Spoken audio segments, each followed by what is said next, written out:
7 criaturas, una mujer vestida de luto y una cueva donde ningún ser viviente se atrevía a entrar. La tormenta parecía disolver la tierra bajo sus pies descalzos, pero lo que aquella madre descubrió en las entrañas de la roca la hizo caer de rodillas, derramando lágrimas como nunca antes. Si nuestro destino es perecer, que sea la unión, susurró, instando a sus hijos a adentrarse en la oscuridad. Sin embargo, la gruta albergaba algo, una presencia que había aguardado décadas en las sombras, algo capaz de concederles la libertad o sepultarlos en el olvido.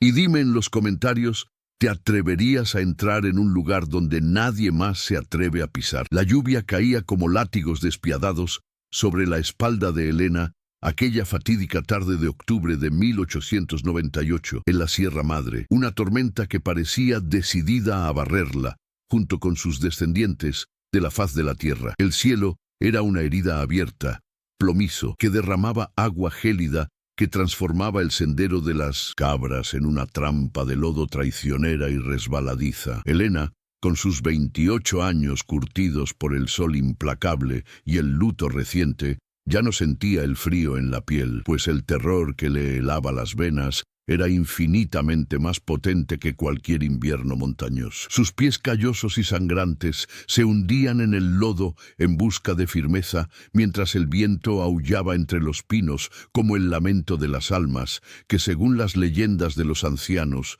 poblaban aquellas cumbres malditas. No había lugar para el dolor, ni para el agotamiento, ni para el duelo por el marido que la tierra se había tragado apenas una semana antes. Solo quedaba el imperativo de escapar. Llevaba en su chal al pequeño Mateo, el menor de sus 7 hijos, una cálida carga de solo 6 meses que gemía débilmente contra su pecho, buscando un calor que su madre apenas podía ofrecerle. Siguiéndolos de cerca, formando una cadena humana de miseria y terror, estaban los otros 6. Toño, el mayor de 12 años, con pintos y los ojos abiertos de asombro. Juan, María, Lucía, Pedro y la pequeña Ana, de 4 años, a quien Toño arrastraba de la mano para evitar que se desplomara en el camino. La ropa de algodón crudo que vestían estaba empapada, adherida a sus cuerpos demacrados como una segunda piel helada, y el sonido de sus respiraciones jadeantes se mezclaba con el estruendo de los truenos que hacía vibrar las cumbres. Elena no se atrevió a mirar atrás, pero sus oídos, aguzados por la desesperación, captaron, entre el rugido de la tormenta, algo mucho peor: el ladrido lejano y rítmico de los perros de caza. Abajo, en el valle que la oscuridad comenzaba a devorar, puntos luminosos danzaban como luciérnagas furiosas. Eran las antorchas de los secuaces de don Rutilio. El ranchero, un hombre con un alma tan negra como la mina que explotaba, había cumplido su amenaza poco después del entierro de Manuel. La vida del esposo de Elena, muerto en un derrumbe que todos sabían que había sido causado por negligencia en la seguridad, no le había bastado. Rutilio quería más. Había invadido la choza esa mañana con sus botas de cuero lustradas manchadas de polvo, exigiendo la casa, las escasas gallinas y, lo más monstruoso de todo, reclamando la posesión de Toño y Juan como pago por las deudas ficticias de su padre, condenándolos a una existencia de esclavitud en las profundidades de la tierra antes siquiera de que les crecieran los bigotes. Elena, que jamás le había alzado la voz a un hombre y mucho menos a un jefe, sintió en ese instante que algo se rompía y se reconstruía en su interior, una fuerza ancestral y feroz que brotaba de lo más profundo de su ser. No permitiría que la montaña devorara a sus hijos como había devorado a su marido. Esperó a que anocheciera y la tormenta se intensificara, sabiendo que el ruido del aguacero ahogaría sus pasos, y arrastró a sus hijos al aire libre, hacia el único lugar donde sabía que la superstición de los hombres de Rutilio los haría dudar. La cueva del diablo era una apuesta suicida. Cambiar la certeza de la esclavitud y la muerte a manos de los vivos por el terror de lo desconocido y las leyendas de fantasmas que rodeaban aquellas fauces de piedra en lo más alto de la colina. El ascenso fue un suplicio. Cada metro ganado representaba una batalla contra la gravedad y el agotamiento. Lucía resbaló, raspándose las rodillas con una roca afilada, y soltó un grito que Elena ahogó, tapándose la boca con la mano embarrada. «Silencio», susurró con una intensidad que aterrorizó a la niña más que la caída. «Si nos oyen, no habrá piedad». Toño miró a su madre, y en esa mirada, Elena comprendió que el niño comprendía perfectamente lo que estaba en juego. Había dejado de ser un niño. La desgracia lo había transformado en un hombre. Esa misma noche, cargó a Ana sobre su espalda, aliviando la carga de sus hermanos, y continuaron subiendo, con los pulmones ardiendo por el aire enrarecido de la altura y el corazón latiendo contra sus costillas como un pájaro enjaulado. Llegaron a la entrada de la cueva, mientras el último vestigio de luz gris se desvanecía del cielo, dando paso a una oscuridad absoluta. La cueva se abrió ante ellos, como las fauces de una bestia dormida, un agujero irregular en la piedra caliza que parecía exhalar un aliento gélido y húmedo, con olor a tierra antigua y confinamiento. Los niños se detuvieron, paralizados por un miedo atávico. Las historias del pueblo decían que quien entraba allí oía los lamentos de los condenados y nunca volvía a ver la luz del sol. «Mamá, ahí no», sollozó Juan, retrocediendo un paso hacia el abismo de la ladera. «El abuelo decía que la cueva tiene hambre, que se traga a la gente entera». Elena se giró hacia el valle. Las antorchas ya estaban a media altura, zigzagueando por la ladera como una serpiente ardiente. Oía los gritos de los capataces azuzando a los perros, voces cargadas de brandy y violencia. Miró a sus hijos empapados, temblando, con los ojos abiertos fijos en la oscuridad de la cueva y luego en ella. «Entren», ordenó con una voz quejumbrosa, una voz de hierro que ocultaba su propio pánico. «Lo que sea que haya ahí dentro, vivo o muerto, no es peor que lo que sube por esa ladera». No les dio tiempo a dudar. Empujó suavemente a Pedro y María hacia la oscuridad, obligándolos a cruzar el umbral de piedra. Justo cuando Elena era la última en entrar, cubriéndoles el trasero con su propio cuerpo, un disparo resonó en el valle seco y poderoso, y una bala silbó cerca, haciendo volar fragmentos de roca a pocos metros de sus pies. Rutilio los había visto, o quizás disparaba a ciegas para asustarlo. El rugido hizo que los niños huyeran tierra adentro, tropezando en la oscuridad, engullidos por el desfiladero de la montaña. Elena se agachó y se deslizó tras ellos, sintiendo cómo la temperatura descendía drásticamente y el sonido de la lluvia se convertía en un eco lejano y apagado. Estaban dentro. La oscuridad era total, densa, pesada, como un manto de lana húmeda sobre sus ojos. El silencio dentro de la cueva era absoluto, inquietante, roto solo por la respiración entrecortada y llorosa de los 7 niños y el goteo constante, casi hipnótico, del agua que se filtraba por las paredes invisibles. Elena tanteó entre la ropa húmeda hasta encontrar el cabo de una vela de sebo y las cerillas que había guardado envueltas en un trapo seco, su tesoro más preciado en ese momento. Encendió la cerilla y la pequeña llama explotó, iluminando rostros pálidos y sucios de barro, revelando estalactitas que colgaban del techo bajo como gigantescos colmillos de piedra, proyectando sombras danzantes que parecían espectros acechando en los rincones. «Vamos más adentro», susurró Elena, su voz resonando extrañamente en las paredes rocosas. No podían quedarse en la entrada. Si los hombres de Rutilio superaban el miedo y se asomaban, los localizarían fácilmente. Caminaban despacio. El suelo era resbaladizo y traicionero, cubierto de excrementos de murciélago y piedras sueltas. El aire olía a humedad antigua, salitre y algo más, algo metálico y rancio que Elena no pudo identificar, pero que le erizó los pelos de la nuca. Avanzaron hasta que la luz de la entrada desapareció por completo, sumergiéndose en las entrañas de la tierra, buscando refugio donde la maldad de los hombres no pudiera alcanzarlos, sin saber que caminaban hacia un secreto que llevaba décadas esperando ser descubierto. Encontraron un hueco natural en pared de piedra, una especie de nicho cóncavo que ofrecía una falsa sensación de protección, ante la inmensidad de la cueva. Elena acomodó allí a sus hijos, usando su propio cuerpo y el rebozo desgastado como única barrera entre ellos y el suelo helado, que parecía absorber el calor de sus huesos. La humedad de sus ropas se había convertido en una capa fría y pegajosa que los hacía tiritar violentamente, un temblor colectivo que se transmitía de un cuerpo a otro en ese abrazo desesperado. Mateo, el bebé, buscaba ansiosamente el pecho de su madre, pero Elena sabía, con una angustia que le aplastaba el corazón, que su leche se estaba agotando por el susto y la falta de alimento, ofreciéndole al niño poco más que el consuelo de la cercanía y el ritmo acelerado de un corazón que no encontraba paz. La noche, o lo que creían que era, cayó sobre la montaña y se filtró en la cueva como un veneno lento. El tiempo se disolvió en la oscuridad. Sin el sol para marcar las horas, los minutos se alargaron hasta convertirse en eternidades de silencio y miedo. Elena permaneció despierta, con los ojos abiertos en el crepúsculo, observando la entrada invisible del túnel por el que habían llegado, esperando ver en cualquier momento el resplandor de una antorcha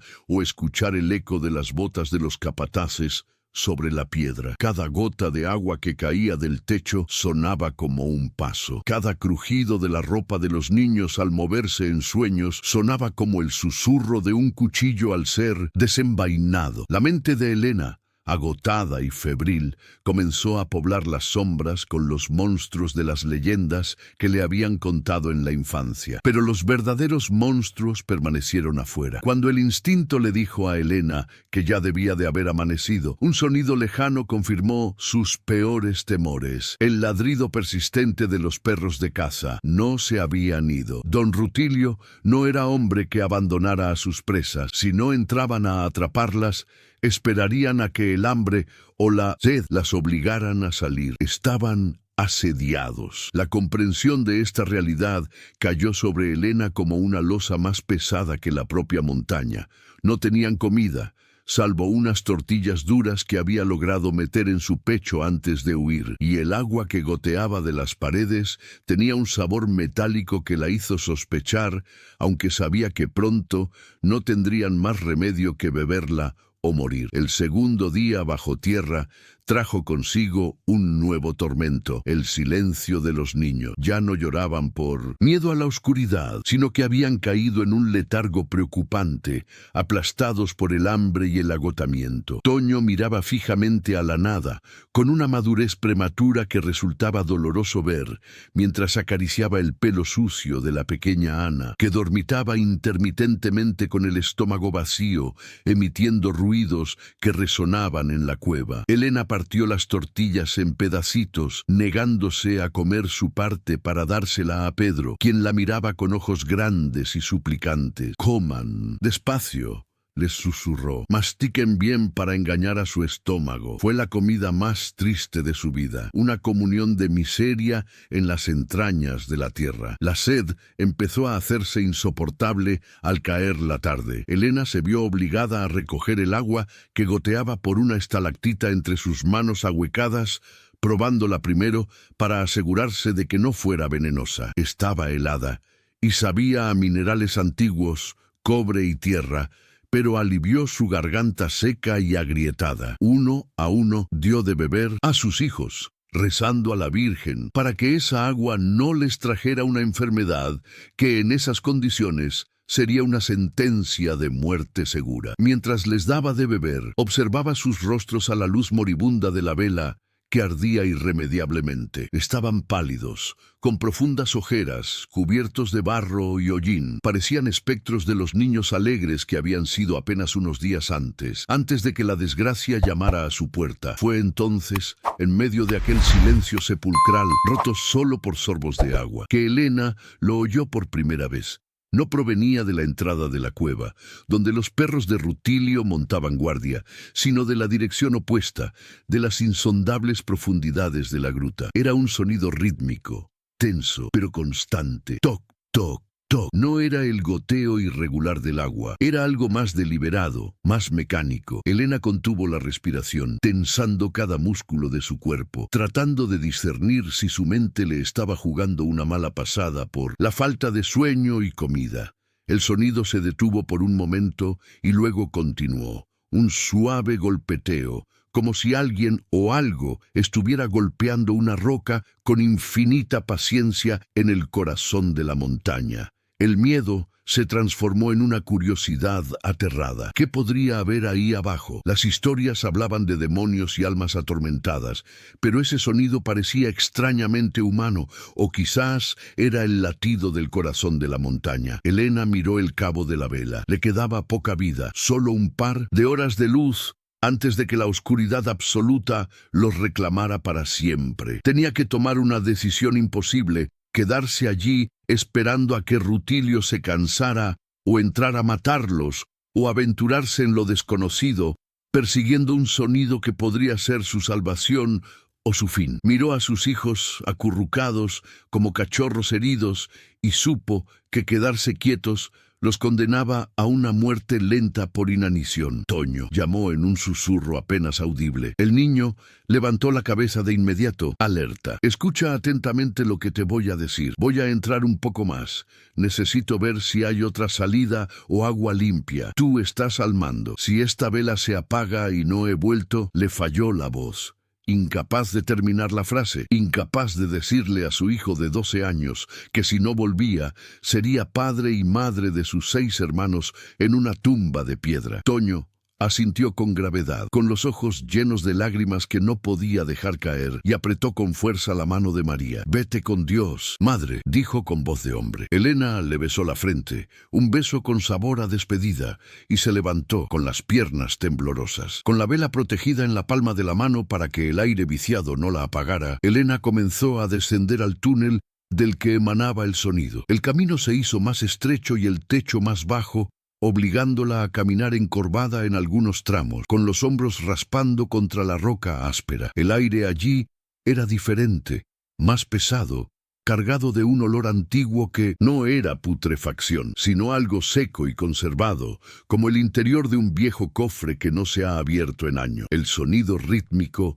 se hizo un poco más claro a medida que avanzaba, resonando en las paredes como un eco fantasmal. Toc, toc, toc. Ya no sonaba a golpes, sonaba como algo que se sacudía o tal vez goteaba sobre metal. El túnel se abrió abruptamente a una amplia cámara, una bóveda natural que la luz de su vela no podía abarcar por completo. Elena se detuvo en el umbral, alzando la pequeña llama para intentar ver más allá de sus pies. El suelo de la cámara era irregular, lleno de rocas caídas y grietas, pero en el centro, donde la oscuridad era más densa, se destacaba una forma que no pertenecía a la geología natural de la cueva. Parecía un montículo o una estructura precaria. El corazón le latía con fuerza en la garganta, mientras daba un paso adelante y luego otro, acercándose a aquello que rompía la monotonía de la piedra. Y entonces la luz iluminó algo que la hizo detenerse,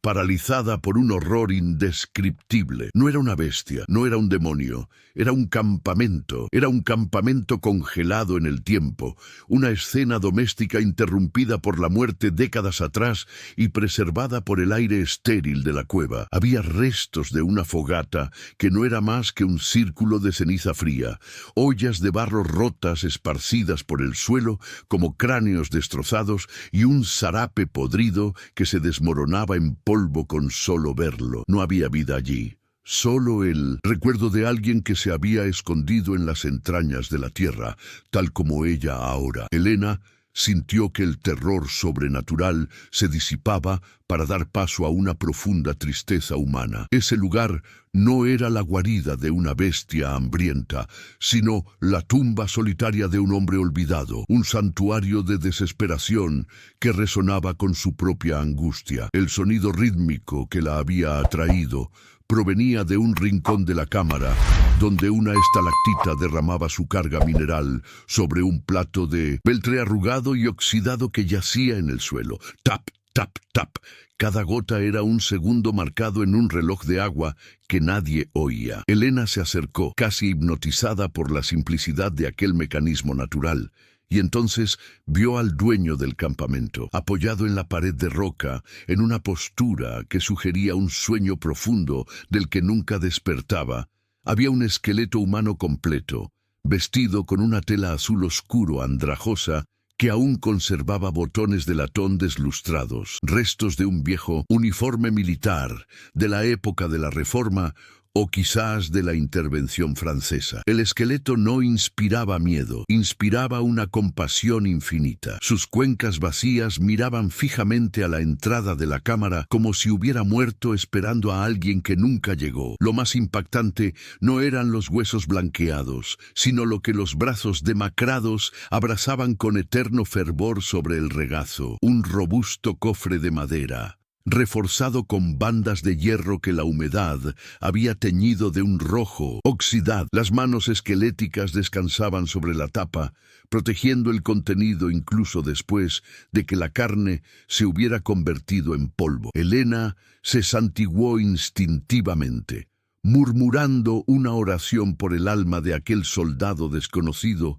que había terminado sus días en la más absoluta soledad. La curiosidad y la necesidad comenzaron a librar una batalla en la mente de Elena. Sabía que profanar una tumba era pecado, que los muertos merecían descanso, pero sus hijos, allá arriba, tenían hambre y sed, y su futuro no valía nada si no encontraban una salida o un milagro. ¿Y si había monedas en ese cofre? ¿Y si ese hombre hubiera muerto protegiendo una fortuna que pudiera comprar la libertad de Toño y Juan, que pudiera pagar un pasaje lejos de la granja y de la crueldad de Rutilio?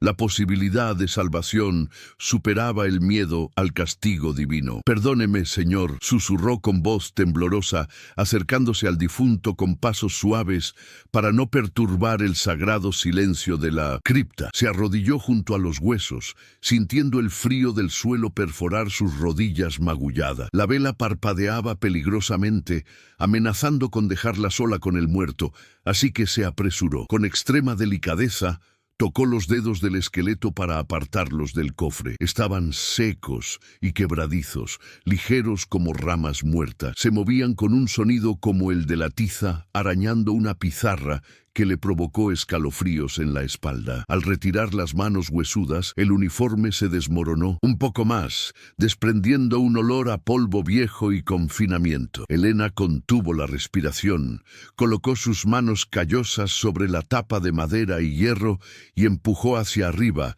rezando para que el pestillo no estuviera atascado. Las bisagras emitieron un gemido agudo, un crujido metálico que resonó como un grito en la bóveda, rompiendo el silencio de décadas. La tapa se abrió con fuerza. Elena acercó la vela, con el corazón latiéndole con fuerza en las costillas, esperando ver el brillo dorado de las monedas o el fulgor de la plata. Pero lo que la luz iluminó la dejó confundida y decepcionada por un momento. No había oro. El cofre estaba lleno de papeles, fardos atados con cordel podrido, sobres sellados con lacre rojo oscurecido por el tiempo y, encima de todo, un grueso libro encuadernado en cuero negro, con las esquinas desgastadas por el uso. Bajo los papeles, envuelto en trapos grasientos que habían resistido mejor el paso del tiempo, yacía algo pesado y frío. Elena apartó los documentos y desenvolvió con cuidado el fardo. El metal relucía a la luz de la vela. Eran 2 revólveres de gran calibre, piezas de artillería pesada, viejas pero impecablemente conservadas por la grasa, junto con varias cajas de munición. No era dinero, era muerte. Elena sintió un escalofrío distinto. Ese hombre no era un simple desertor que escondía un botín, era un soldado que escondía armas. Guardó los revólveres y cogió el cuaderno de cuero, intuyendo que el verdadero valor de su hallazgo residía en esas páginas. Abrió el diario con manos temblorosas. El papel era grueso, amarillento, y la tinta se había desvanecido un poco, pero la letra era elegante, firme, llena de florituras propias de un hombre culto. Acercó la llama moribunda para leer la primera página. Yo, coronel Agustín de la Vega, escribo estas líneas como mi último testamento en el año del Señor de 1868. Robé lo que por derecho divino y humano pertenece al pueblo de San Mateo, no para enriquecerme, sino para salvaguardarlo de los buitres que ahora se hacen llamar dueños de la tierra. Elena levantó la vista, con los ojos llenos de lágrimas. Agustín de la Vega no era un desconocido. Era el nombre que los ancianos susurraban por la noche. El héroe local que había desaparecido sin dejar rastro 30 años atrás. Elena continuó leyendo, devorando las palabras con desesperada avidez, olvidando su hambre y su miedo. El diario revelaba una historia de traición y derramamiento de sangre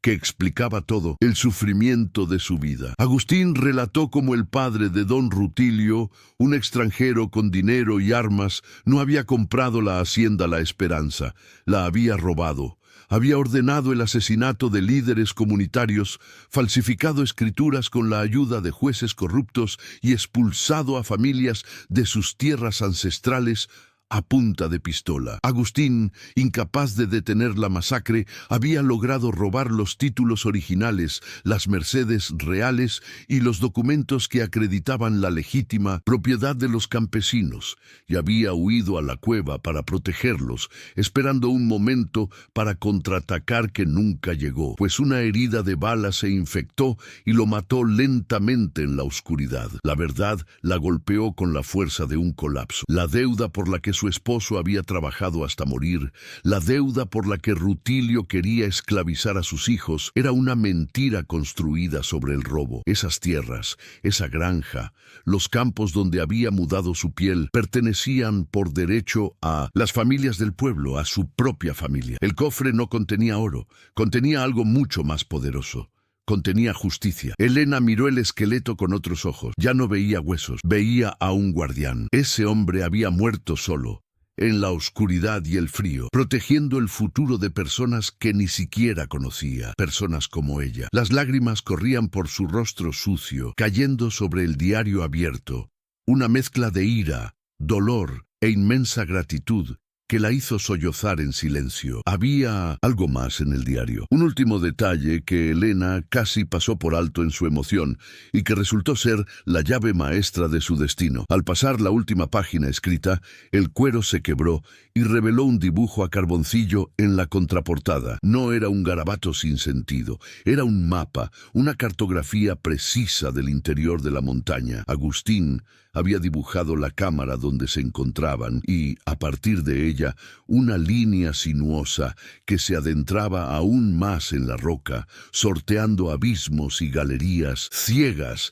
hasta llegar a un punto marcado con una estrella y una sola palabra escrita con esperanza: libertad. Esta salida no conducía al valle de la finca, sino a la ladera opuesta de la sierra, hacia los bosques comunales de San Mateo, el único pueblo que había resistido a los caciques y mantenido su independencia por la fuerza de las armas y la ley ancestral. Elena se levantó, secándose las lágrimas con el dorso de la mano manchada de hollín. Ya no había lugar para el miedo ni la duda. El llanto de la viuda se había transformado en la furia fría de una madre que acaba de descubrir que el torturador de su familia es vulnerable. Sacaría a sus hijos de allí. Y no solo eso, sacaría la verdad a la luz, aunque tuviera que arrastrarse sobre cristales rotos. Pero el tiempo, ese recurso que parecía extenderse infinitamente en la oscuridad, se agotó de repente. Un rugido sordo y brutal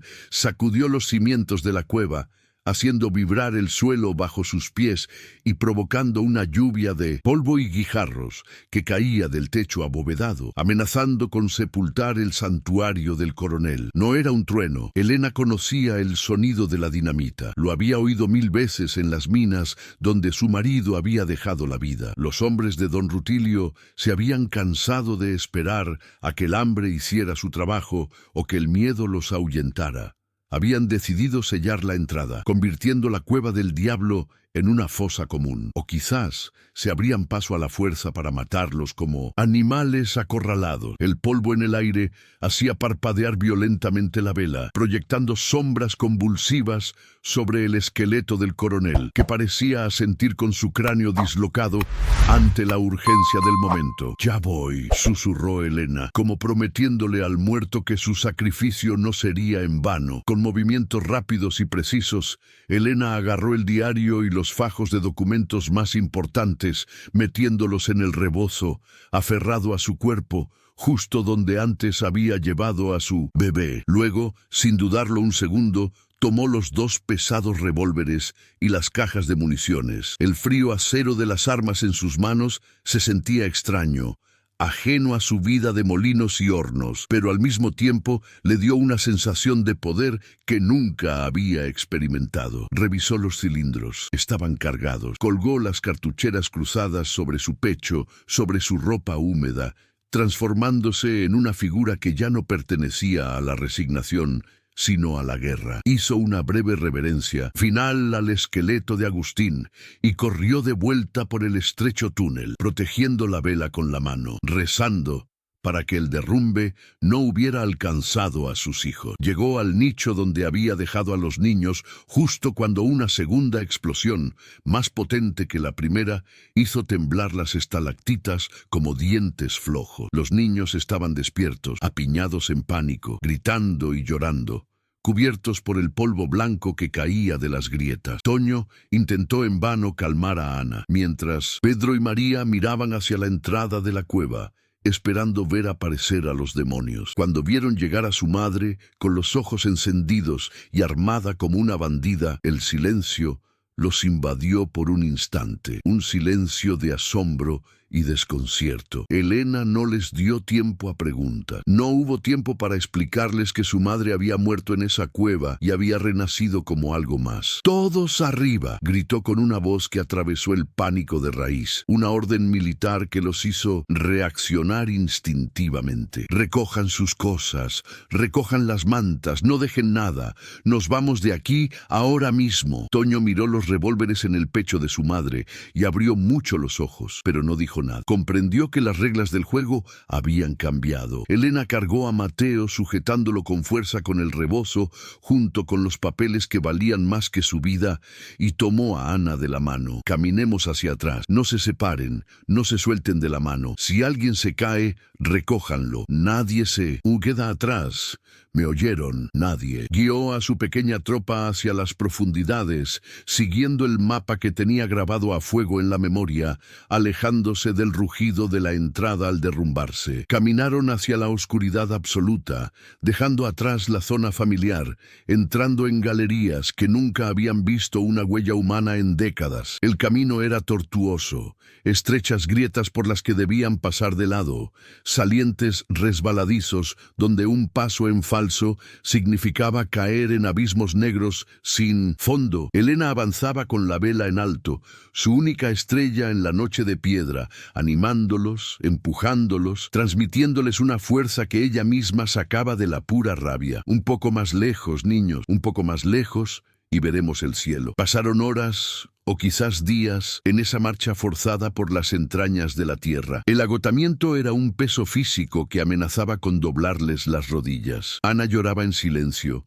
sus cortas piernas incapaces de seguirles el ritmo, hasta que Elena, con una fuerza sobrehumana, la colocó sobre su espalda, cargando ahora a 2 niños, las armas y el destino de todos. Toño y Juan ayudaron a los medianos, susurrando palabras de aliento, imitando la fortaleza de su madre. El agua hacía tiempo que se había acabado y la sed volvía a ser un tormento, pero el aire comenzaba a cambiar. Ya no olía a encierro ni a siglos de polvo. Empezó a oler a algo fresco, a resina de pino, a tierra humedecida por la lluvia reciente, a viento libre. Fue Juan quien lo vio primero. «¡Luz!», gritó con voz ronca señalando al frente. Al final de un túnel ascendente, parcialmente bloqueado por gruesas raíces que colgaban del techo como cortinas vegetales, se vislumbraba un punto de luz. No era la luz amarillenta de una vela, era la luz gris y maravillosa del amanecer. Corrieron hacia ella, olvidando el dolor de pies, olvidando el hambre, atraídos como polillas por la promesa de la vida. Elena apartó con fuerza las enredaderas, rompiendo las raíces con las manos desnudas, y el aire fresco de la mañana les golpeó el rostro. El aire más dulce que jamás habían respirado. Salieron a trompicones, rodando sobre una alfombra de agujas de pino y hierba húmeda, bajo un cielo que se despejaba tras la tormenta. Estaban en una ladera boscosa, prístina y salvaje, muy lejos del valle agrícola. Abajo, a lo lejos, se veían los tejados rojos y el humo de las chimeneas de San Mateo, el pueblo libre. Elena se dejó caer de rodillas sobre la tierra húmeda, no por debilidad, sino para besarla. Sus hijos la rodeaban, respirando con dificultad, sucios como topos, pero vivo. Elena volvió a mirar la grieta oculta en la montaña por donde habían escapado, y luego tocó los documentos bajo su ropa. La huida había terminado. Ahora comenzaba la reconquista.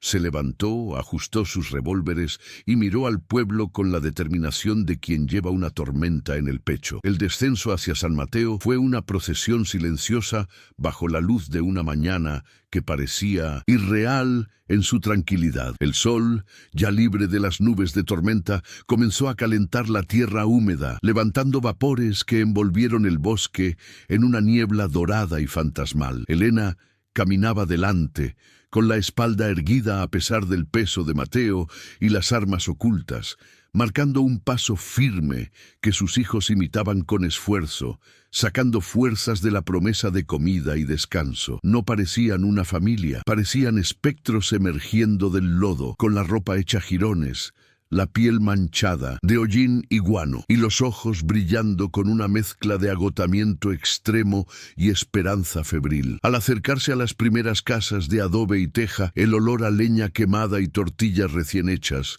golpeó sus estómagos vacíos con la fuerza de un puñetazo, recordándoles que seguían vivos y que la vida continuaba, ajena a su tragedia. San Mateo no era una granja.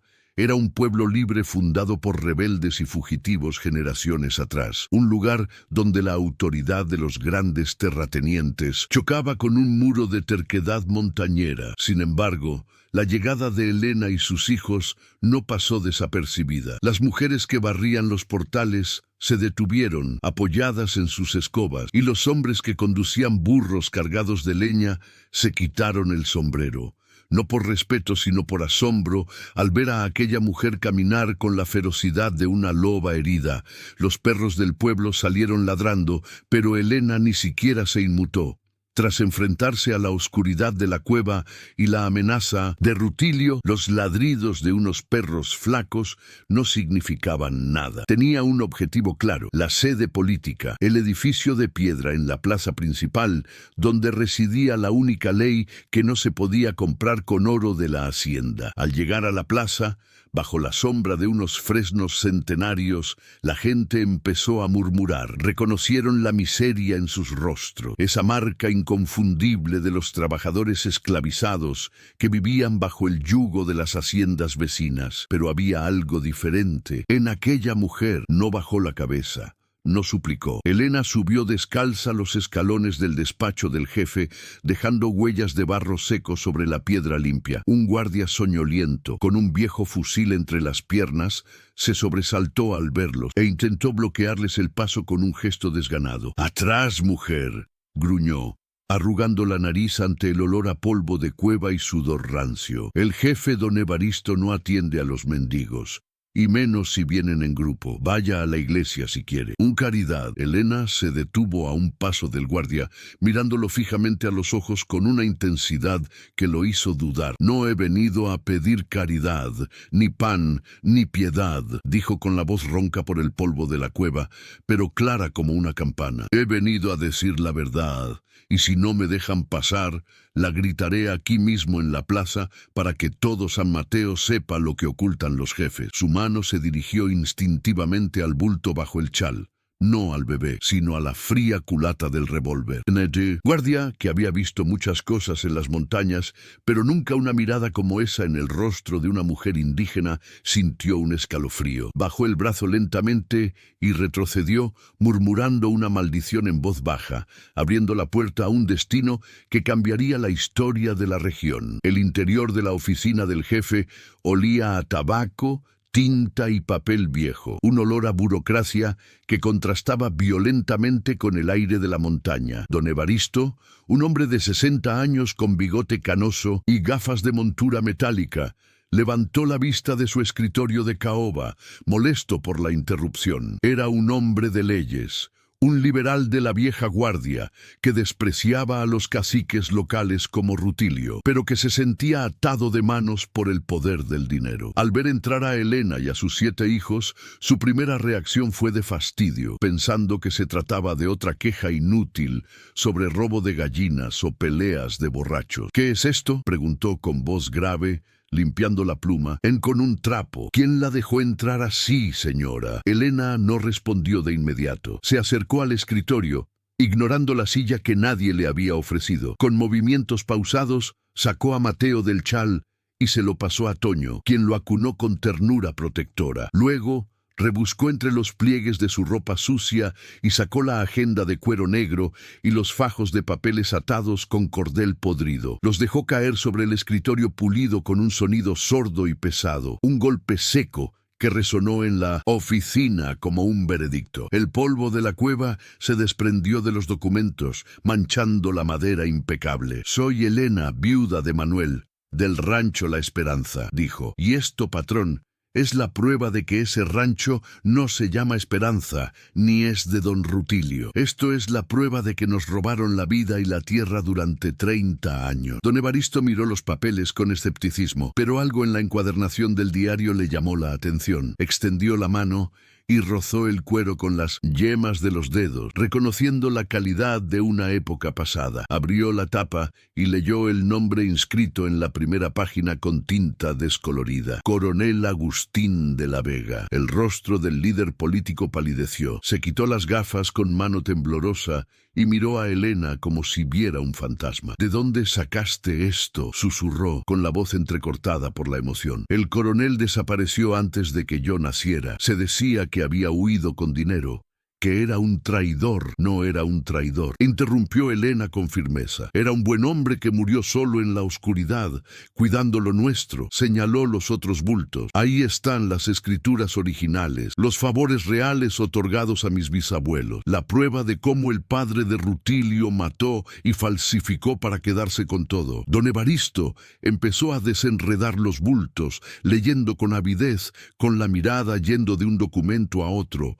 confirmando sellos, firmas y fechas. Su escepticismo se desmoronó ladrillo a ladrillo ante la evidencia física de un crimen histórico. Lo que tenía ante sí no eran simples papeles, era dinamita legal, capaz de hacer estallar el imperio de Rutilio y el de muchos otros como él. El silencio en la oficina se hizo denso, cargado de una tensión eléctrica. Los hijos de Elena observaban la escena sin atreverse a respirar, sintiendo que el destino de sus vidas pendía de un hilo en función de la reacción del hombre del abrigo. Finalmente, don Evaristo cerró el último bulto y se recostó en su silla, pasándose una mano por el rostro cansado. Miró a Elena, ya no como una intrusa, sino con profundo respeto y un dejo de miedo. «Señora», dijo lentamente, midiendo cada palabra, «sabe lo que esto significa, ¿verdad? Rutilio mataría a medio estado solo por quemar estos papeles. Acaba de declarar la guerra». Elena asintió y con un movimiento lento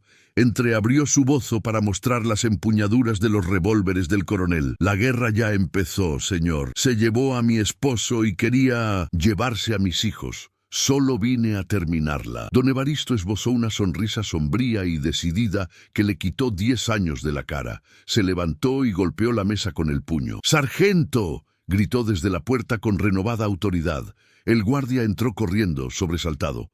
Traiga comida, pan, leche, frijoles, lo que encuentre y rápido, y llame al telegrafista. Tengo que enviar un mensaje urgente a la capital. Se volvió hacia Elena. Usted y sus hijos están bajo la protección de la jefatura política de San Mateo. Nadie los tocará. Y estos papeles irán directamente a un juez federal que debe muchos favores a la memoria del coronel Vega. Por primera vez en días, Elena sintió que sus piernas cedían, no de miedo, sino del inmenso alivio de saber que ya no estaba sola en su lucha. Se dejó caer en una silla y mientras sus hijos devoraban el pan que le habían traído, cerró los ojos y vio en su mente al esqueleto de la cueva sonriendo en la oscuridad. La noticia corrió más rápido que el viento de la montaña, atravesando los cables telegráficos de cobre como un rayo invisible que incendió la aparente calma de la región. En cuestión de días, San Mateo dejó de ser un pueblo olvidado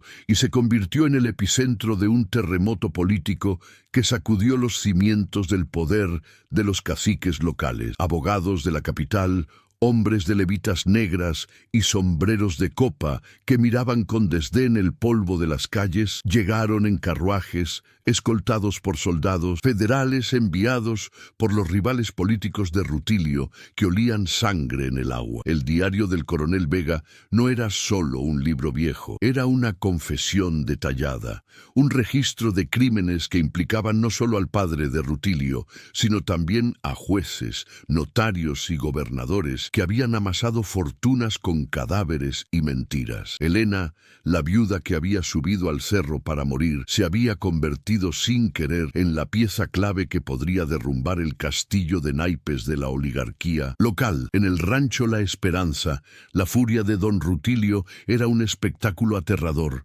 una tormenta contenida que hacía temblar incluso a sus capataces. Cuando sus hombres finalmente lograron abrir la entrada de la cueva y la encontraron vacía, salvo por el esqueleto burlón del coronel, Rutilio comprendió que su enemiga ya no era un fantasma, sino una mujer de carne y hueso armada con la verdad. Lo intentó todo. Envió secuaces a San Mateo para darle un susto al jefe político, pero fueron recibidos con disparos de los vecinos organizados en milicias. Intentó sobornar al telegrafista para que cortara las comunicaciones, pero el mensaje ya había llegado a oídos de un general en la Ciudad de México que había servido a las órdenes de Agustín de la Vega y no había olvidado su lealtad a su antiguo comandante. Rutilio comprendió, con un terror gélido revolviéndole el estómago, que el dinero ya no bastaba para tapar el sol. San Mateo se había convertido en una fortaleza improvisada, un bastión de resistencia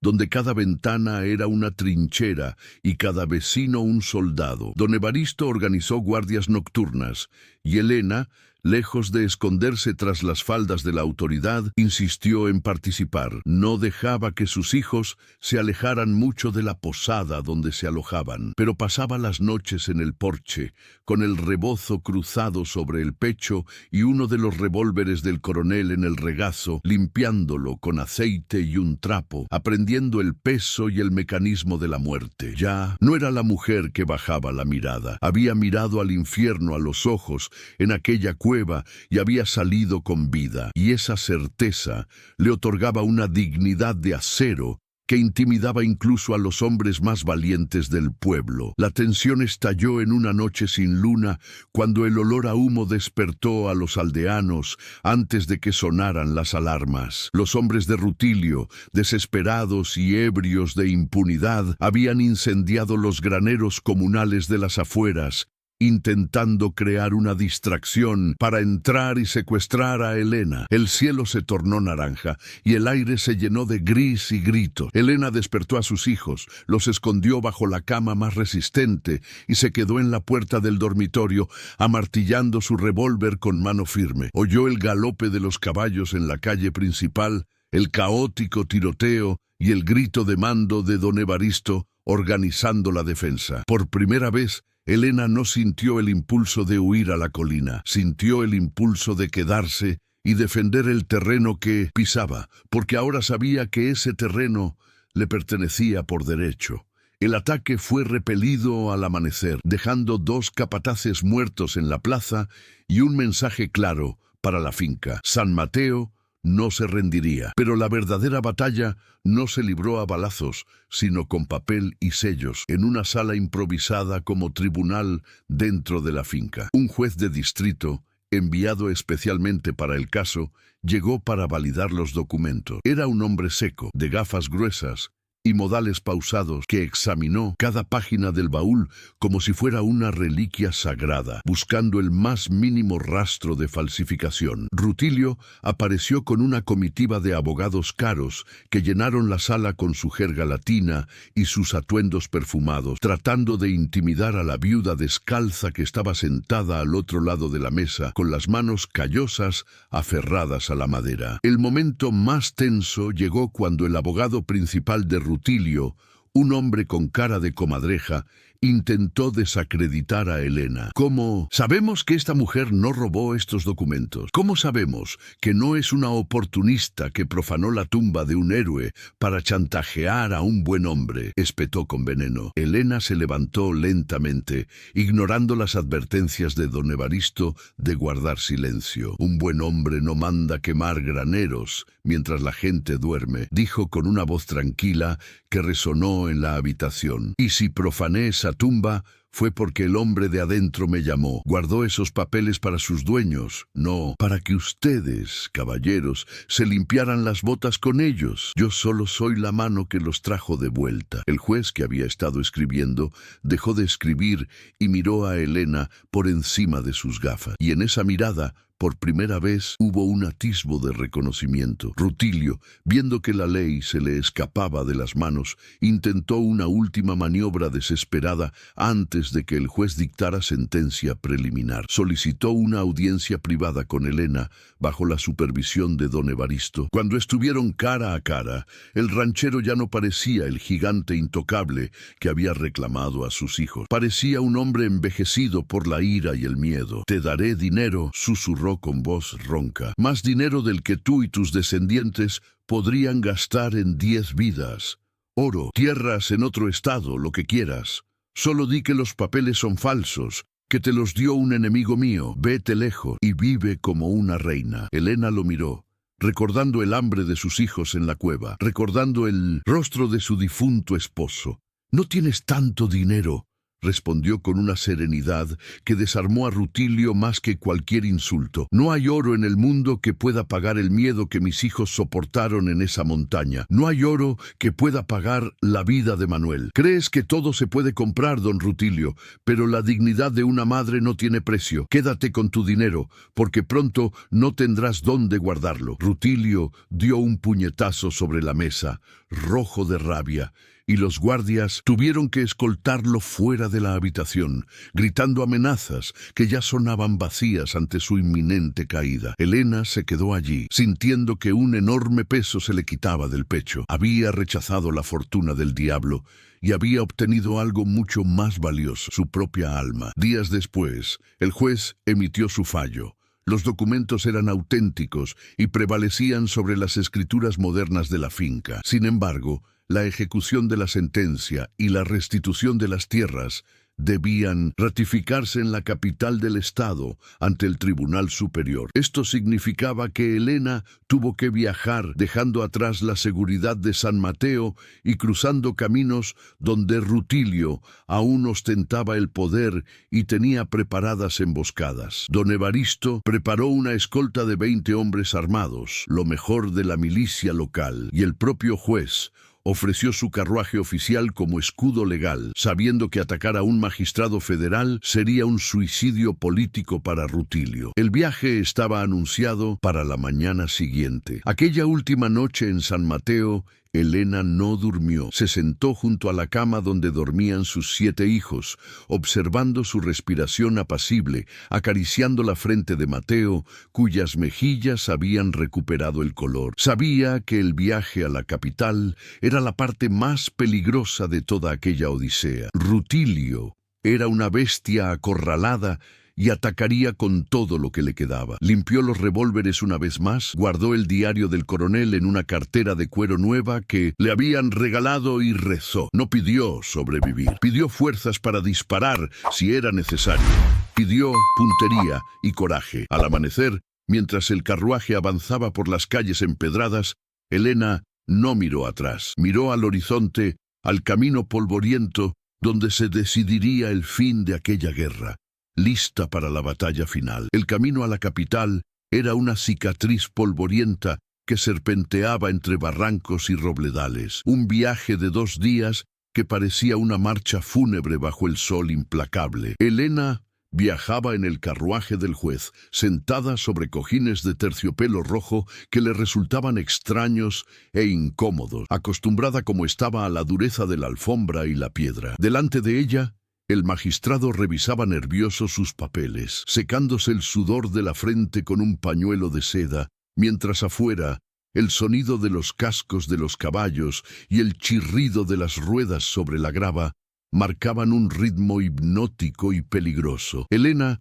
no soltó la cartera de cuero donde guardaba su diario y sus escritos. La abrazó contra su pecho con la misma ferocidad con la que había abrazado a sus hijos en la cueva, sabiendo que en ese viejo cuero residía la única esperanza de que la sangre derramada no fuera en vano. A media tarde, la caravana llegó a la garganta del Coyote, un estrecho paso donde las paredes rocosas se cerraban sobre el sendero como las manos de un gigante, oscureciendo el cielo y creando un túnel de sombras perfecto para la traición. Los jinetes que escoltaban a San Mateo apretaron las riendas, escrutando las cimas en busca del destello de metal o el movimiento de una silueta. El aire se volvió denso, cargado de una electricidad estática que le producía escalofríos. Elena sintió el instinto de presa que sabe que el depredador está cerca. Sacó uno de los revólveres del coronel de entre los pliegues de su falda,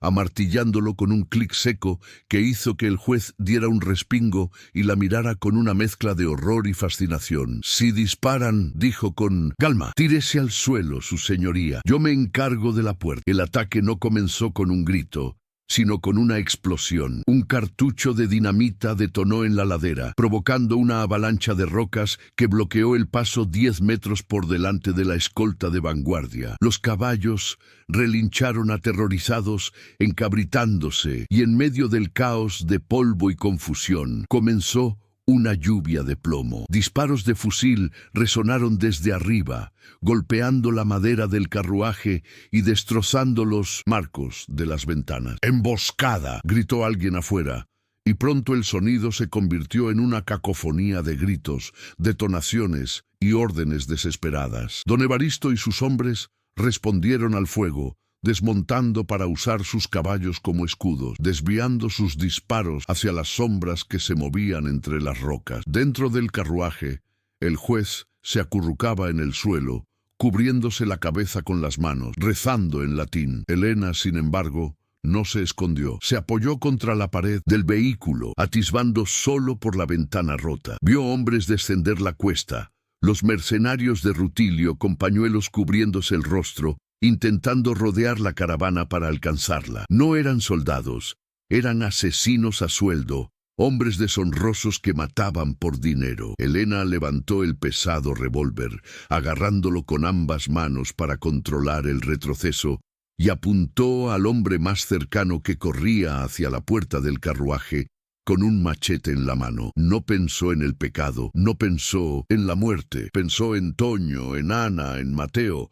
Apretó el gatillo. El rugido del disparo dentro del espacio cerrado fue ensordecedor, y el olor a pólvora negra llenó la cabina al instante. El hombre afuera cayó hacia atrás como si se hubiera estrellado contra una pared invisible, con el pecho destrozado por la bala de gran calibre. Elena sintió el retroceso en los hombros, un dolor agudo que ignoró mientras volvía a amartillar el arma. Disparó una y otra vez. Cada detonación era un grito de rechazo a ser víctima.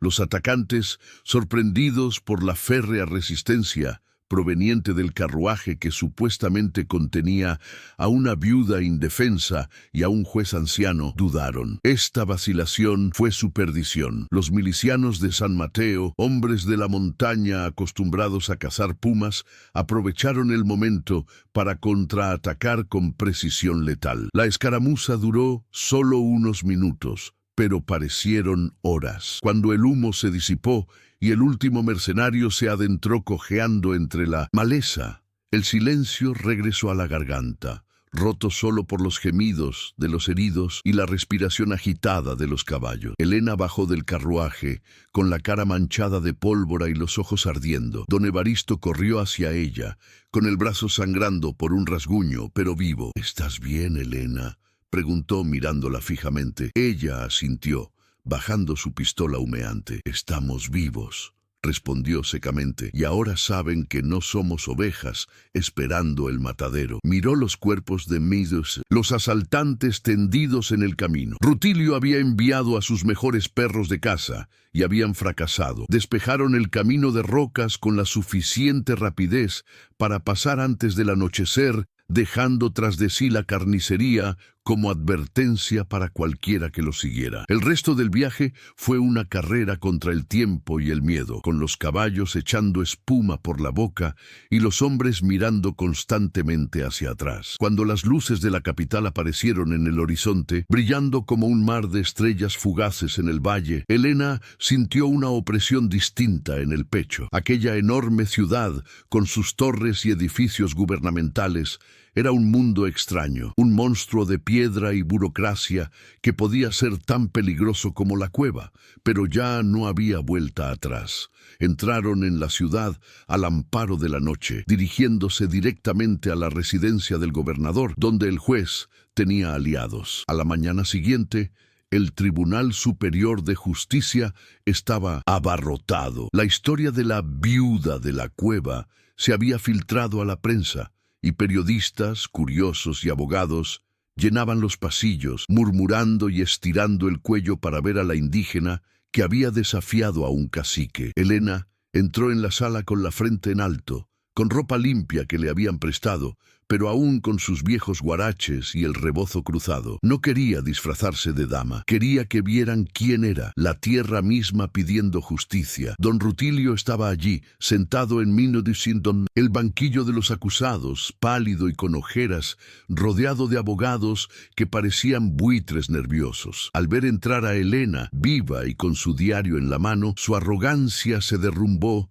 como un muro de adobe bajo la lluvia. El juicio fue breve, pero devastador. El juez federal presentó las pruebas, el diario del coronel Vega, autenticado por peritos históricos, y las escrituras originales que demostraban el fraude masivo sobre el que se había construido la granja. Se leyeron pasajes del diario en 1900, voz alta, y la voz del coronel fallecido resonó en la sala, acusando desde la tumba, nombrando acusadores, describiendo asesinatos. La sala quedó en un silencio sepulcral. Rutilio intentó hablar, intentó afirmar que todo era una falsificación, pero su voz temblaba y sus argumentos sonaban huecos ante el peso de la historia. Cuando llamaron a Elena a la tribuna, no necesitó gritar, simplemente dijo su verdad: el hambre, el miedo, la huida bajo la lluvia, el esqueleto abrazado por el tronco. Su testimonio no era legalista, era humano, y eso lo hacía imparable.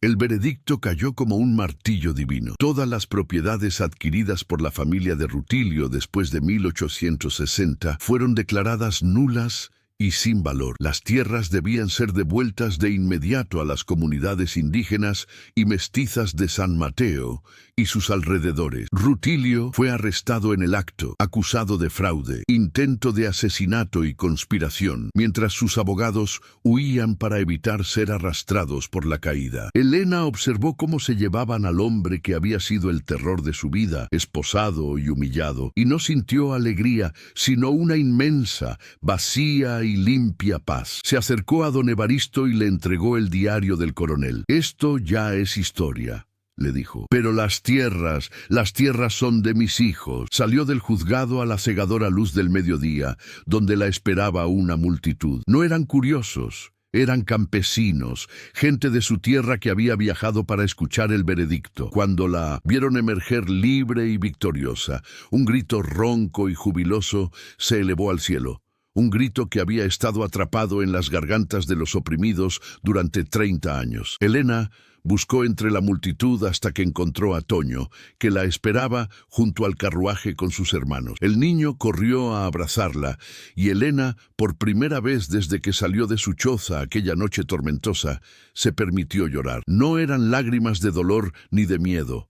Eran lágrimas de alguien que había cargado el mundo sobre sus hombros y finalmente podía soltarlo.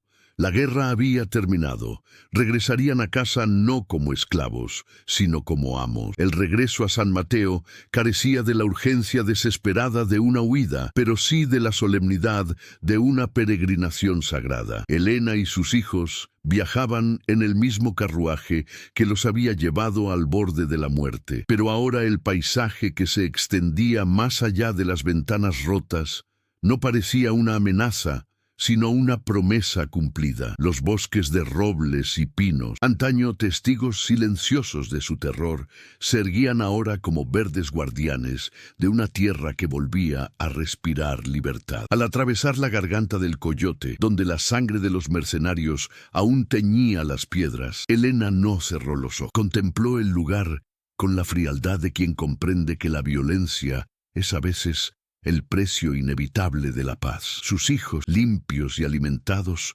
dormitaban apoyados uno en el otro, exhaustos por la tensión de los últimos días, pero sus rostros ya no tenían esa palidez mortal del miedo, sino el apacible rubor del sueño reparador. La llegada al Valle Agrícola fue un acontecimiento grabado para siempre en la memoria colectiva de la región. No hubo fuegos artificiales ni bandas de música, porque la alegría de los pobres suele ser silenciosa y profunda, hecha de suspiros y miradas. Cuando el carruaje se detuvo frente a la entrada principal de La Esperanza, una multitud de peones, aparceros y familias enteras que habían vivido bajo el yugo de Rutilio esperaban en silencio. Se habían quitado los sombreros de paja, arrugándolos entre sus manos callosas, y miraban a Elena como si fuera una aparición mariana bajada del cerro. No vieron a una viuda, vieron a la mujer que había entrado en la boca del diablo y emergió con las llaves de sus cadenas en la mano. Elena descendió del carruaje con Mateo en brazos y simplemente asintió. Un gesto humilde que validó su victoria compartida. El desmantelamiento del poder de Rutilio fue rápido y absoluto, ejecutado con la precisión implacable de la ley federal, que por una vez favoreció a los desposeídos. Ingenieros y agrimensores llegaron semanas después, no para robar metros de tierra a los campesinos, sino para restaurar los antiguos límites marcados en los mapas del coronel Vega. Las alambradas que Rutilio había erigido para asfixiar a las comunidades fueron cortadas y enrolladas como serpientes muertas. Los graneros de la finca, rebosantes de maíz y frijoles, cosechados con mano de 1900, obra esclava, se abrieron de par en par, y el grano fluyó a las casas de adobe, donde el hambre había sido un huésped habitual durante décadas. Elena supervisó la distribución con estricta justicia, asegurándose de que ninguna viuda, ningún huérfano y ningún anciano se quedara sin su ración, actuando con la autoridad moral que le confería su sacrificio. Le ofrecieron la casa grande, la mansión de gruesos muros y frescos patios, donde Rutilio había vivido como un pequeño rey, pero Elena la rechazó con un gesto de repugnancia instintiva. «Esa casa tiene cimientos de huesos», dijo, escupiendo al suelo. «No quiero vivir donde el aire huele a pecado y orgullo». En cambio, pidió que la mansión se convirtiera en escuela y hospital para el pueblo, un lugar donde sanaran las heridas del cuerpo y de la ignorancia. Eligió un terreno en la ladera de la colina, cerca del bosque, donde la brisa traía el aroma de los pinos y desde donde podía ver a lo lejos la oscura entrada a la gruta que le había salvado la vida. No quería lujos, quería paz, quería una tierra bajo sus uñas que fuera suya y un techo que no goteara de miedo cuando lloviera. La construcción de su nueva casa fue un esfuerzo colectivo, un acto de gratitud de decenas de manos que se ofrecieron a levantar adobes y cortar vigas. Toño, que había dejado de ser un niño en la oscuridad de la cueva, trabajó codo a codo con los hombres, aprendiendo a usar la plomada y el nivel, orgulloso de construir el refugio familiar. Pedro y Juan acarreaban agua y mezclaban arcilla con paja, riendo y jugando, recuperando poco a poco la infancia que Rutilio había intentado robarles. Elena cocinaba para los trabajadores en una estufa improvisada al aire libre, y el olor a guiso y café de olla se convirtió en el incienso de esa nueva vida. Cuando colocaron la última teja y la casa estuvo terminada, pequeña pero sólida como una fortaleza, Elena sintió que por fin podía liberar el aire que había estado conteniendo desde la muerte de Manuel. Con la tierra recuperada, la vida en San Mateo y sus alrededores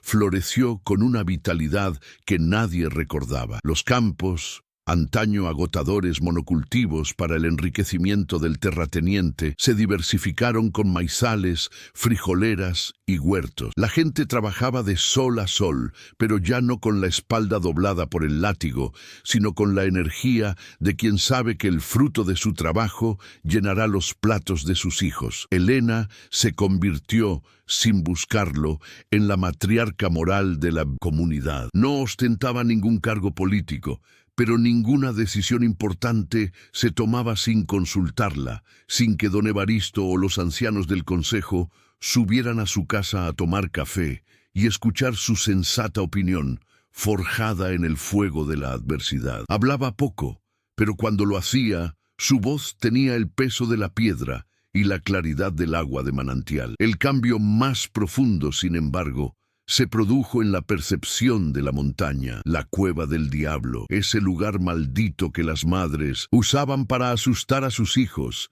Perdió su aura de terror sobrenatural. Ya no era la boca del infierno, era el santuario de la libertad. La gente comenzó a subir, primero tímidamente y luego con reverencia, para ver el lugar donde el coronel Vega había resistido y donde Elena se había escondido. Limpiaron la entrada de escombros, retiraron el guano y colocaron una sencilla cruz de madera en la cámara donde reposaban los restos del soldado. El nombre cambió en boca de la gente. Dejó de ser la Cueva del Diablo y pasó a ser conocida como la Cueva del Coronel, un sitio de memoria histórica donde se recordaba que la resistencia, aunque parezca latente, nunca muere del todo. La familia de Rutilio, despojada de sus tierras e influencias ilícitas, abandonó la región en plena noche, cargando lo poco que pudieron rescatar en carretas alquiladas, perseguida por el silencioso desprecio de quienes una vez les temieron. Nadie les apedreó, nadie los insultó. La indiferencia del pueblo fue el castigo más cruel para su vanidad herida. Se fueron como sombras, desapareciendo en la historia como una pesadilla que se disipa al despertar, dejando tras de sí un legado de dolor que la comunidad se empeñó en sanar con trabajo y memoria. Elena los vio partir desde su porche, meciéndose en una silla de mimbre, acariciando la cabeza de Ana que dormía en su regazo, y no sintió odio, solo una inmensa lástima por quienes necesitan robar la vida de otros para sentirse vivos. Los años comenzaron a pasar, marcados no por tragedias, sino por las estaciones y las cosechas. Toño se convirtió en un hombre alto y fuerte, un líder nato que organizaba las cooperativas agrícolas. Juan descubrió su pasión por los libros en la escuela que funcionaba en la antigua Casa Grande y hablaba de ir a la ciudad a estudiar derecho, a defender a su pueblo con la palabra como lo había hecho su madre con valentía. María y Lucía crecieron hermosas y libres, sin temor a ser consumidas por los caprichos de ningún jefe. Y Mateo, el bebé que había sobrevivido al frío de la cueva, corría por los campos con piernas robustas, ajeno al horror que había marcado su nacimiento, conociendo solo el amor de una madre que era una leyenda viviente. Pero Elena nunca lo olvidó. Guardaba los 2 revólveres del coronel envueltos en terciopelo dentro de un baúl de cedro a los pies de su cama, no como recordatorio de la violencia, sino como protección. Los limpiaba cada mes, asegurándose de que el mecanismo funcionara correctamente, aunque rezaba cada noche para no tener que volver a usarlo. Sabía que la libertad es frágil, que los rutilos del mundo siempre acechan esperando un momento de debilidad para reemplazar las cadenas. Mantuvo vivo el recuerdo del coronel Vega, contándoles a sus hijos y nietos la historia del hombre que murió solo para que pudieran vivir juntos, enseñándoles que la verdadera herencia no es la tierra ni el oro, sino la dignidad de no inclinar la cabeza ante nadie. Cada 2 de noviembre, cuando el viento otoñal barría las hojas secas y el dulce aroma a copal inundaba las calles de San Mateo, Elena realizaba un ritual sagrado que nadie se atrevía a interrumpir. Una anciana, con el cabello plateado y el rostro marcado por las marcas de una vida dura, preparaba una canasta con tamales de frijol, pan de muerto y un inmenso ramo de flores de cempasúchil, cuyo color naranja vibrante contrastaba con la piedra gris. No fue al cementerio del pueblo donde reposaba el cuerpo de su esposo Manuel. Sus hijos y nietos se encargaron de esa tumba. Elena tenía otro compromiso, una peregrinación solitaria a la cima del cerro, hacia la boca de piedra que una vez intentó tragársela y terminó devolviéndola a la vida, transformada en otra mujer. Aunque sus rodillas crujían como bisagras viejas y se quedaba sin aliento más rápido que antes, rechazó la ayuda de los burros y los fuertes brazos de sus nietos. Tuvo que recorrer ese sendero, sintiendo la tierra bajo sus plantas, pagando con sudor el precio del recuerdo. La subida ya no era la fangosa prueba de aquella noche tormentosa.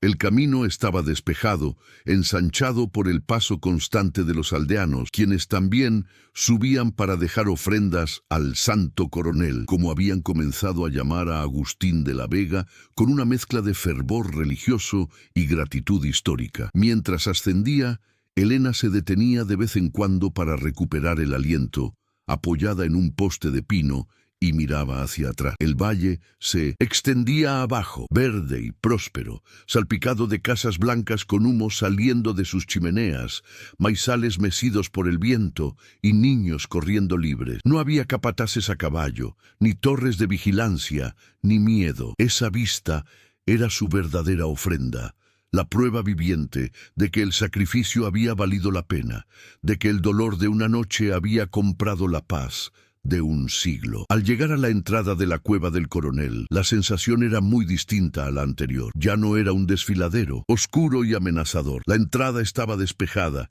y la luz del sol penetraba varios metros, iluminando un rústico altar de madera que la comunidad había erigido en la primera cámara. El aire, que antes olía a confinamiento y muerte, ahora olía a cera derretida, flores frescas y pino. Cientos de velas titilaban en el suelo y en las rocas, colocadas por familias que venían a agradecer una buena cosecha, la salud de un hijo o simplemente la libertad de trabajar su tierra. Elena cruzó el umbral no con miedo, sino con la familiaridad de quien entra en la casa de un viejo amigo, saludando la oscuridad con silenciosa reverencia. Caminó hacia la parte de atrás, a la cámara donde había encontrado el esqueleto años atrás. Los huesos del coronel ya no estaban expuestos a la intemperie, habían sido recogidos y colocados en una urna de piedra tallada, sellados y bendecidos en el mismo nicho donde él había muerto esperando. Elena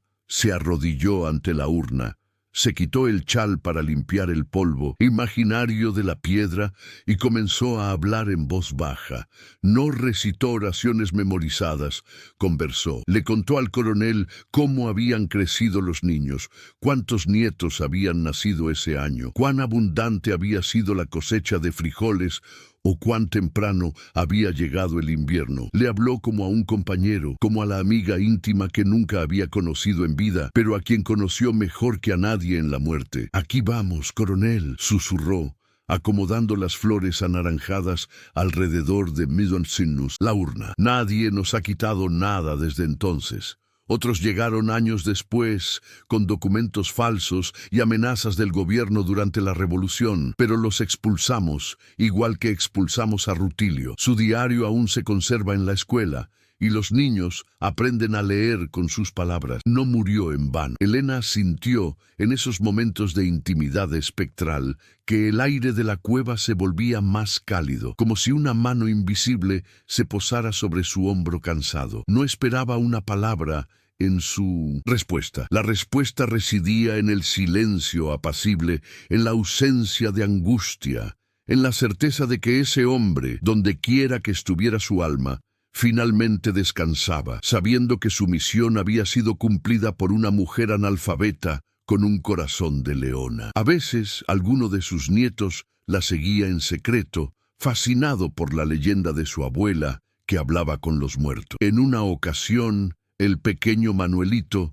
nieto de Toño, se acercó tímidamente mientras ella estaba sentada en una roca dentro de la cueva. «Abuela, ¿no te da miedo estar aquí sol?», preguntó con los ojos bien abiertos, observando las sombras que danzaban en el techo. Elena sonrió, esa sonrisa suya que le hacía arrugar los ojos y brillar. «El miedo, hijo mío, es para quienes tienen deudas con su conciencia», respondió, sentándolo en su regazo. «Esta cueva nos salvó a mí y a tu padre cuando los hombres malos nos perseguían. Aquí no hay monstruos. Los monstruos viven en las casas grandes y tienen el corazón frío. Aquí solo hay amigos que duermen». Elena aprovechó estos momentos para transmitir la historia no como un cuento de terror, sino como una lección de vida. Enseñó a sus nietos a respetar la montaña, a comprender que la tierra no era algo que se poseyera, sino algo que se cuidara, algo que se tomara prestado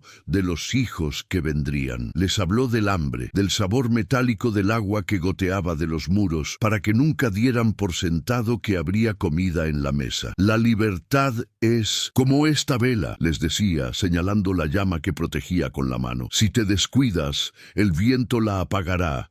Siempre debes cuidarla con ambas manos y, si es necesario, con los dientes». Estas lecciones resonaron profundamente en los niños, creando una generación que creció con la columna vertebral erguida y la mirada clara. Con el paso de los años, Elena empezó a sentir su cuerpo aligerarse, como si la tierra la llamara suavemente. Sus manos temblaban un poco más al encender las velas, y la subida a la colina le llevó toda la mañana, pero nunca la echó de menos. Sabía que se le acababa el tiempo, pero la idea de la muerte no la aterraba. Había vivido lo suficiente para ver caer a sus enemigos y ascender su linaje. Había visto el apellido de Rutilio desvanecerse de la memoria y el nombre de Agustín de la Vega grabado en piedra. Su vida, que había comenzado marcada por la tragedia, se cerraba en un círculo de paz absoluta. No dejaba deudas ni rencores, solo raíces profundas que ninguna tormenta podría arrancar. La última vez que subió,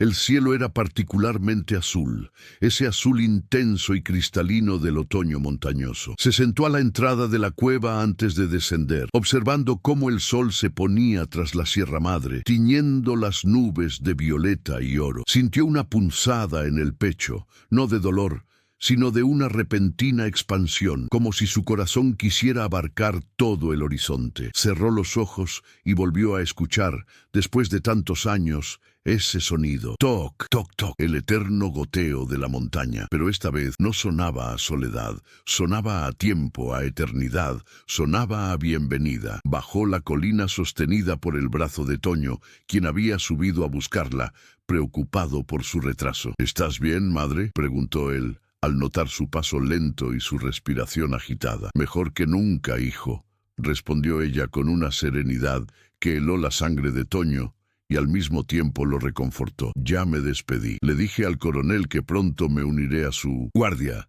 La cueva ya no necesita que la suba. Ahora la cueva vive dentro de ti». Esa noche, Elena yacía en su cama, envuelta en el aroma a lavanda de sus sábanas limpias, y guardó los revólveres que siempre guardaba cerca dentro del baúl, cerrándolo con llave. Ya no lo necesitaría. Su guerra había terminado definitivamente. Elena murió 3 días después, en la quietud de la madrugada, mientras una suave lluvia bautizaba los tejados de San Mateo, cerrando el ciclo que había comenzado con una tormenta décadas atrás. Falleció en sueños, sin dolor ni agonía, simplemente dejando de respirar, como quien apaga una vela que ya ha cumplido su propósito de iluminar la oscuridad. Cuando Toño entró a traerle el desayuno, la encontró con una expresión de absoluta serenidad, las manos cruzadas sobre el pecho y el rostro rejuvenecido por la muerte, finalmente libre de las arrugas que la preocupación había grabado en su piel. No había miedo en la habitación, solo un silencio respetuoso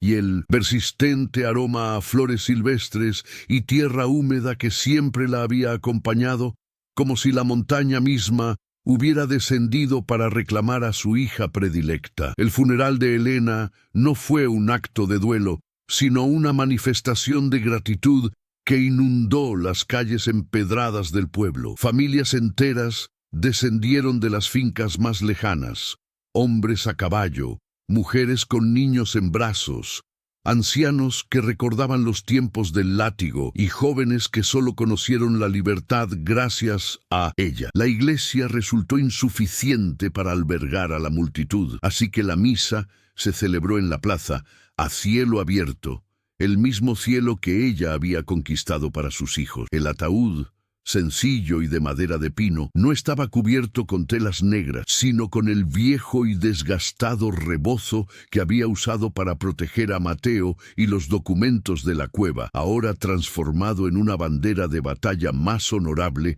que cualquier estandarte militar. La enterraron en el cementerio local, pero no en un rincón olvidado. Su tumba fue excavada en la parte más alta del cementerio, orientada al norte, mirando directamente a la imponente silueta del Cerro das Almas y la boca invisible de la cueva. No hubo discursos políticos ni palabras vacías de las autoridades, solo el canto de las mujeres que rezaban y el llanto silencioso de 7 hombres y mujeres fuertes que se despedían de la raíz que los había sostenido contra el viento. Al bajar el ataúd, Toño arrojó un puñado de tierra de la cueva sobre la madera, sellando el pacto eterno entre su madre y la montaña, uniendo para siempre la carne mortal con la roca eterna que la había refugiado cuando el mundo de los hombres le dio la espalda. Con el tiempo, la figura de Elena trascendió la memoria familiar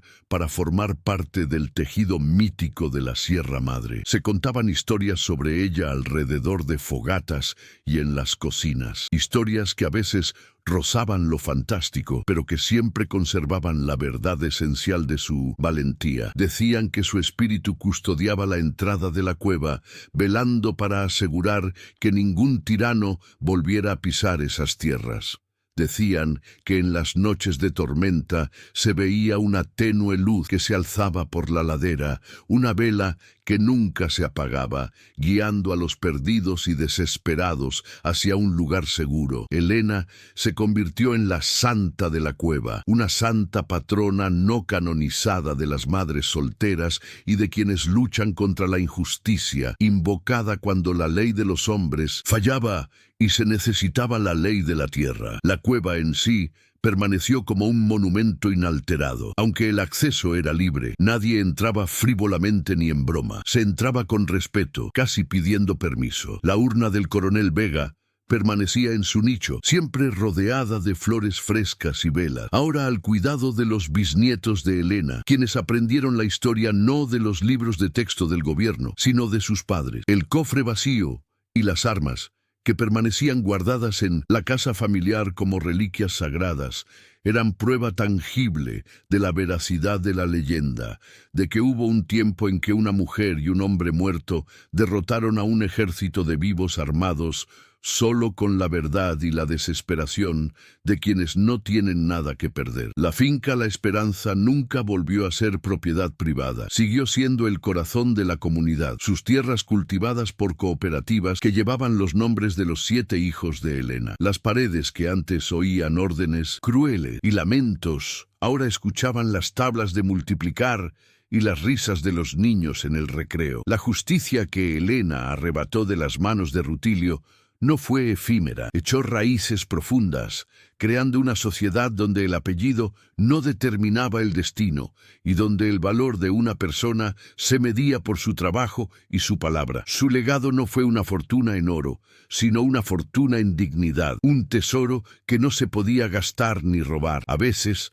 en las tardes de otoño, cuando la luz dorada bañaba, el valle y las sombras se alargaban. Los ancianos del pueblo miraban la colina y sonreían. Imaginaban el reencuentro de Elena con el coronel, no como dos desconocidos de épocas distintas, sino como dos viejos compañeros de armas que por fin podían descansar. Imaginaban que allá arriba, en la quietud de la piedra, compartían el silencio cómplice de quienes habían cumplido con su deber hasta el último aliento. La muerte no había separado a Elena de su tierra, la había fusionado con ella, convirtiéndola en parte del aire, el agua y el polvo que nutrían los cultivos, omnipresente e invisible, como una madre que vela por el sueño de sus hijos a través de una puerta entreabierta. La historia de Elena nos enseña que los lugares que más tememos suelen albergar nuestra salvación y que los monstruos rara vez viven en cuevas oscuras. Casi siempre habitan palacios iluminados y visten túnicas de seda. Nos recuerda que la valentía no es la ausencia de miedo, sino la decisión de seguir adelante a pesar del temblor de piernas y el corazón latiendo con fuerza. Nos muestra que una madre acorralada es la fuerza más devastadora de la naturaleza, capaz de derribar imperios y cambiar el curso de la historia para proteger su sangre. Y, sobre todo, nos enseña que la verdad, incluso enterrada bajo toneladas de roca y décadas de olvido, siempre encuentra una grieta para emerger a la luz si alguien está dispuesto a buscarla. Hoy, San Mateo sigue siendo un pueblo libre en lo profundo de la montaña, un lugar donde la gente camina con la cabeza en alto. Si pasas por allí y preguntas por la cueva del diablo, te corregirán con amabilidad, pero con firmeza. Es la cueva del coronel y doña Elena, y si tienes suerte y te invitan a un café, te contarán toda la historia, no como un cuento de hadas, sino como una crónica de su propia sangre. Te dirán que mires la montaña y escuches, porque si prestas atención,